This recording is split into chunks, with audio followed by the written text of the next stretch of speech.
Doctor ലൈവിലേക്ക് വീണ്ടും സ്വാഗതം. ഡോക്ടർ, ഇപ്പോൾ ചുമ നമ്മൾ ചികിത്സിക്കാതിരുന്നിട്ടുണ്ടെങ്കിൽ എന്തെങ്കിലും പ്രശ്നങ്ങൾ ഉണ്ടാകുമോ? ചുമ ചികിത്സിക്കാതിരുന്ന പ്രശ്നങ്ങളുണ്ടാകാം. പ്രധാനമായിട്ടും ചുമയുടെ കാര്യങ്ങൾ എടുക്കുകയാണെങ്കിൽ നമ്മളിപ്പം ഒരു ഉദാഹരണത്തിന് പുക വലിക്കുന്ന ഒരാൾ, അയാൾ എപ്പോഴും ചുമയുണ്ടായിരിക്കും. അപ്പോൾ ഈ ചുമ ഞാൻ പുക വലിക്കുന്നുണ്ടുള്ള ചുമയാണ് എന്ന് പറഞ്ഞാൽ അയാൾ നിസ്സാരമായിട്ട് കാണാം. പക്ഷേ ഇത് ചിലപ്പോൾ ഈ പുകവലിക്കുന്ന ആൾക്ക് ഈ ചുമ ഒരു ക്യാൻസർ ലക്ഷണമായി മാറാം. എപ്പോഴും ചോദിച്ചാൽ അയാളുടെ ചുമയുടെ ആ ഒരു രീതി മാറുക, എന്ന് പറഞ്ഞാൽ അയാൾ പറയുന്ന ഒരു ചുമയ്ക്കൊരു വല്ലാത്ത ശബ്ദം മാറി, അല്ലെങ്കിൽ സൗണ്ട് കുറഞ്ഞു വരുന്നുണ്ട്, അല്ലെങ്കിൽ കഫത്തിൻ്റെ അകത്ത് രക്തം വരുന്നുണ്ട്. അങ്ങനെയൊക്കെ ഉണ്ടെങ്കിൽ അത് സിഗരറ്റ് വലിയുടെ മാത്രമല്ല, അത് ക്യാൻസർ ലക്ഷണമാണ്. പിന്നെ മറ്റൊരു കാര്യം എന്ന് പറഞ്ഞാൽ ചുമ, കുട്ടികളുടെ ചുമ. നേരത്തെ ഞാൻ പറഞ്ഞു ആസ്മയുടെ കാര്യം പറഞ്ഞു. ഈ കുട്ടികളുടെ ചുമ പലപ്പോഴും ആസ്മയുടെ ലക്ഷണമാകാം. ഉദാഹരണത്തിന് നമ്മുടെ കുട്ടികൾ ഓടിക്കളിച്ച് കഴിയുമ്പോഴത്തേക്ക് അവർ ചുമ ഉണ്ടാകും. നമുക്കൊരു കോൾ ഉണ്ട്, അതിനുശേഷം തിരിച്ചു വരാം. ഹലോ ഹലോ, ഡോക്ടർ ലൈവാണ്, പറഞ്ഞോളൂ. ഞാൻ ദുബൈന്നാ വിളിക്കുന്നത്. ഫൈസൽ ചോദിച്ചോളൂ. എനിക്ക് 8 വർഷമായി ചുമ വന്നിട്ട്. എന്തെങ്കിലും ഗുളിക കഴിക്കുന്ന ഞാൻ ഡോക്ടറെ അടുത്ത് കൊണ്ടുപോയി, ഡോക്ടറെ അടുത്ത് പോയി എനിക്ക് എന്നിട്ട് എക്സ്റേ എടുത്തു. ഡോക്ടർ പറഞ്ഞു ഇതിലൊന്നും പ്രശ്നമില്ലാത്ത. അപ്പൊ മൂക്കിലടിക്കാനും പിന്നെ വായിലടിക്കാനൊക്കെ ഒരു സ്പ്രേ തന്നിരുന്നു.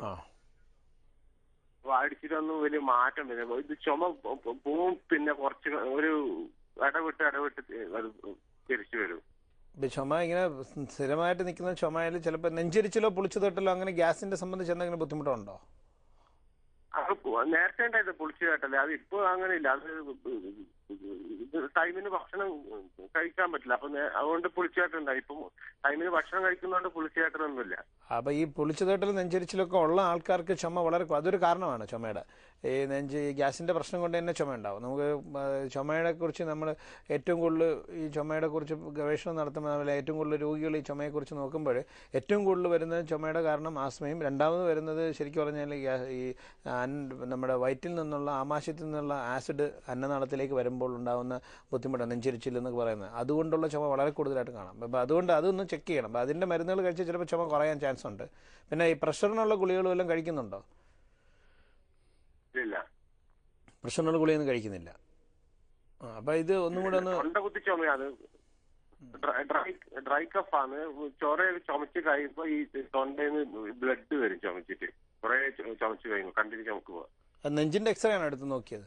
ഒന്നുമില്ല, അതിൽ കുഴപ്പമൊന്നുമില്ല. നെഞ്ചിന്റെ കുഴപ്പമൊന്നുമില്ല. അപ്പം അങ്ങനെയാണെങ്കിൽ ഒരു ഇങ്ങനെ കൂടുതൽ ചുമ നിൽക്കുകയാണെങ്കിൽ നെഞ്ചിരോഗ ഡോക്ടറിൻ്റെ അടുത്ത് കാണിക്കുകയും അതിന് വേറെ പരിശോധനകൾ നടത്തേണ്ടി വരും. ചിലപ്പോൾ നെഞ്ചിൻ്റെ സ്കാനോ ചിലപ്പോൾ സ്കോപ്പിയൊക്കെ എന്ന് പറഞ്ഞാൽ അന്നനാള ഈ ചെറിയ ട്യൂബ് പരിശോധനയുണ്ട്, ശ്വാസക്കുഴലിൻ്റെ അകത്ത് ഇട്ട് നോക്കുന്ന പരിശോധനയൊക്കെ ചിലപ്പോൾ ചെയ്യേണ്ടി വരും, അങ്ങനെ ചുമ കൂടുതൽ നാൾ നിലനിൽക്കുകയാണെങ്കിൽ. ഡോക്ടർ, നമുക്ക് അടുത്ത കോളിലേക്ക് പോകാം. ഹലോ ഹലോ, ഡോക്ടർ ലൈവാണ്, ചോദിച്ചോളൂ. ഞാൻ വയനാട്ടിൽ നിന്നാണ്. എന്റെ മകന് 9 വയസ്സായി. എപ്പോഴും ഇങ്ങനെ ഇടക്കിടക്ക് ചുമയാണ്.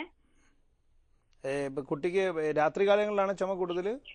രാത്രിയും പകലൊന്നുമില്ല, ഇടക്കാണ് ചുമ. അതൊരു 5 മിനിറ്റ് നീണ്ട് ഇങ്ങനെ നിൽക്കും. ഡോക്ടറൊക്കെ കാണിച്ച് കുറെ പാരസെറ്റോളും വേറെ ഗുളിയൊക്കെ കഴിച്ചിട്ടുണ്ട്, സിറപ്പൊക്കെ. പക്ഷെ ആ ചുമക്കുമ്പോ കഫം കിട്ടുന്നുണ്ട്.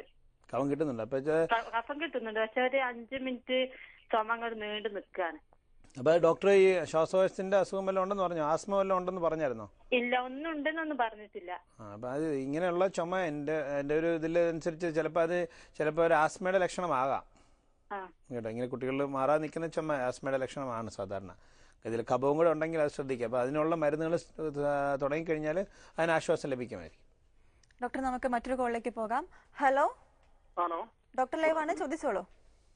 ഡോക്ടർ, എന്റെ പേര് മഹേഷ്. ഞാൻ ദുബൈയിൽ നിന്ന് വിളിക്കുന്നു ഡോക്ടർ. ഡോക്ടർ, എനിക്ക് രാത്രിക്ക് ഉറങ്ങിക്കഴിഞ്ഞാൽ AC-ലെല്ലാം കിടന്നിട്ട് ഉറങ്ങിക്കഴിഞ്ഞാൽ രാവിലെ എണീച്ചിട്ട് ബാത്റൂമിൽ പോയി കഴിഞ്ഞാൽ ഭയങ്കര തുമ്പലും അങ്ങനെയുള്ള പ്രോബ്ലംസ്. അപ്പൊ അത് അലർജിയുടെ പ്രശ്നം കൊണ്ടാണ് ഉണ്ടാവുന്നത്. രാത്രി കിടക്കുമ്പോൾ ചുമച്ച് ചാടി എഴുന്നേക്കാറുണ്ടോ? ഇല്ല, അങ്ങനെ ചുമ ഉണ്ട് ചെറിയ തോതിൽ. പിന്നെ മൂക്കിൽ ഇങ്ങനെ ഡിസ്റ്റിൽ വാട്ടർ വരുന്ന വരും. അത് ഉറങ്ങുമ്പോ ഒരു പ്രോബ്ലം ഇല്ല. രാവിലെ ഉണരുമ്പോ മാത്രമേ ഉള്ളൂ? ഉണർന്നിട്ട് ബാത്റൂമിൽ പോയി കുളിയെല്ലാം കഴിഞ്ഞ് കഴിഞ്ഞാൽ ഒരു അരമണിക്കൂർ സമയം ഈ പ്രോബ്ലം ഉണ്ടാവും. സിഗരറ്റ് വലിയൊന്നും ഇല്ലല്ലേ? ഇല്ല, അങ്ങനത്തെ സ്മോക്കിംഗ് അങ്ങനത്തെ ഒരു ഇതുമില്ല. അപ്പം ഇത് അലർജിയുടെ പ്രശ്നം തന്നെയാണ് കേട്ടോ. തുമ്മലും അതിൻ്റെ കൂടെയുള്ള ശ്വാസം മുട്ടലും ചുമയും അലർജിയുടെ പ്രശ്നമാണ്. അപ്പം അതിനുള്ള മരുന്ന് കഴിച്ചാൽ അതിന് ആശ്വാസം ലഭിക്കും. ഡോക്ടർ, നമുക്ക് മറ്റൊരു കോൾ ഉണ്ട്. ഹലോ ഹലോ, ഞാൻ കൊല്ലത്തു നിന്നാണ്. പറഞ്ഞോളൂ ഡോക്ടർ. ഇതാണെങ്കിൽ എനിക്കാണെങ്കിൽ ചുമയുണ്ട്, അതിനൊക്കെ തന്നെ നെഞ്ചില് ചെറിയൊരു വേദനയുണ്ട്. സിഗരറ്റ് ഉണ്ടായിരുന്നു, അത് ഇപ്പോൾ കുറച്ചാളായി നിർത്തിയിട്ട്.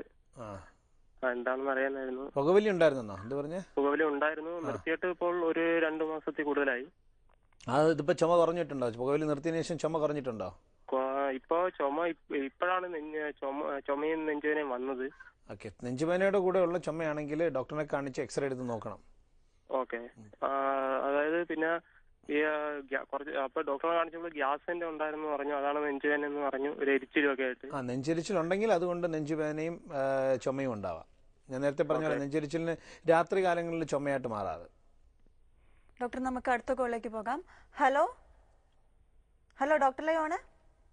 ഹലോ ഹലോ ഹലോ, പറഞ്ഞോളൂ. ഹലോ ചോദിച്ചോളൂ, കേൾക്കാം. ഹലോ, ഞാൻ മോന്റെ കാര്യത്തിന് വേണ്ടി വിളിച്ചേ, പത്തനംതിട്ടയിൽ നിന്ന് വിളിക്കും. കേട്ടു, പറഞ്ഞോളൂ. Hello doctor. കേൾക്കാം. പിന്നെ മോൻ ഇപ്പൊ 2-3 വർഷമായിട്ട് തുമ്മലാണേ. കേട്ടു, തുമ്മലാണെന്നുള്ളത് കേട്ടു ഞാൻ. അപ്പൊ അതിന് മരുന്ന് കഴിക്കുന്നുണ്ടായിരുന്നു. ആ മരുന്ന് കഴിക്കുമ്പോ തുമ്മലങ്ങ് കുറയും. അതിപ്പോ ഡോക്ടർ പറഞ്ഞു അലർജിയുടെ ഇതുണ്ടെന്ന് പറഞ്ഞു. ശ്വാസം മുട്ടലോ ചുമയോ വല്ലതും ഉണ്ടോ? ശ്വാസം മുട്ടലും ഉണ്ട്. തുമ്മൽ തുടങ്ങി കഴിഞ്ഞിട്ട് അങ്ങ് ചുമയാവും, എന്നിട്ട് അങ്ങ് ഭയങ്കര ശ്വാസം മുട്ടലാവും. അപ്പൊ അതിന് മരുന്ന് ഇപ്പം പ്രിവെന്റീവ് മെഡിസിൻ എടുക്കുന്നുണ്ട്. എടുക്കുമ്പോൾ കുറവുണ്ടോ? എടുക്കുമ്പോ അന്നേരം അത് കുറയും, അത് നിർത്തി കഴിയുമ്പോൾ വീണ്ടും അങ്ങനെ തന്നെയാവും. അതിപ്പം ഈ ഓരോ അസുഖത്തിന്റെ തീവ്രത അനുസരിച്ചാണ് മരുന്നുകളുടെ കാലാവധി നിർണ്ണയിക്കുന്നത്. 10 വയസ്സായി. അപ്പൊ അത് കുറച്ച് അസുഖം കൂടുതലായിട്ടുണ്ടെങ്കിൽ കുറച്ച് നാൾ സ്ഥിരമായിട്ട് ആ മരുന്ന് ഉപയോഗിച്ചിട്ട് പതുക്കെ പതുക്കെ നിർത്തേണ്ടി വരും. ഡോക്ടർ ഇപ്പൊ പറഞ്ഞു ഇതിപ്പം ചുമ ആസ്മയുടെ ലക്ഷണങ്ങളാകാൻ, അതിനെ കുറിച്ചിട്ടൊന്ന് വിശദമാക്കാമോ? ചുമ ആസ്മയുടെ ലക്ഷണമാകാം. കാരണം എന്താ വെച്ചാൽ ഞാൻ നേരത്തെ പറഞ്ഞ കുട്ടികൾ ഓടുമ്പോൾ ഉള്ള ചുമ, പിന്നെ രാത്രി കാലങ്ങളിൽ മാത്രം ഉണ്ടാകുന്ന ചുമ, കുറുങ്ങലോട് കൂടിയ ചുമ, പിന്നെ ഈ ചുമയെന്ന് പറയുന്നത് നമ്മുടെ ശ്വാസക്കുഴലിനകത്ത് എന്തെങ്കിലും അമങ്ങിയിരുന്നാലോ ചുരുങ്ങിയിരുന്നാലോ ശ്വാസക്കുഴലിനകത്ത് എന്തെങ്കിലും വീണാലോ ചുമ ഉണ്ടാകും. അപ്പോൾ ഈ ആസ്മയിൽ ഉണ്ടാകുന്നതെന്ന് പറഞ്ഞാൽ ശ്വാസക്കുഴലിൽ ചുരുങ്ങുകയും അതിൻ്റെ അകത്ത് കുറച്ച് കഫം കെട്ടി നിൽക്കുകയും ചെയ്യുമ്പോഴാണ് ചുമയുടെ ആ ഒരു ബുദ്ധിമുട്ടുണ്ടായത്. അപ്പോൾ അത് ചുമ കൂടിക്കൂടി വരുവാണെങ്കിൽ ആസ്മയുടെ തീവ്രത കൂടുന്നു എന്നർത്ഥം. അപ്പോൾ അതിന് മരുന്ന് കഴിക്കേണ്ടി വരും. ഡോക്ടർ, വളരെ നന്ദി ഇവിടെ വന്നതിനും പ്രേക്ഷകരുടെ ചോദ്യങ്ങൾക്ക് മറുപടി നൽകിയതിനും. ഡോക്ടർ ലൈവ് ഇവിടെ പൂർണ്ണമാകുന്നു. വീണ്ടും തിങ്കളാഴ്ച ഉച്ചയ്ക്ക് 2:30. നമസ്കാരം.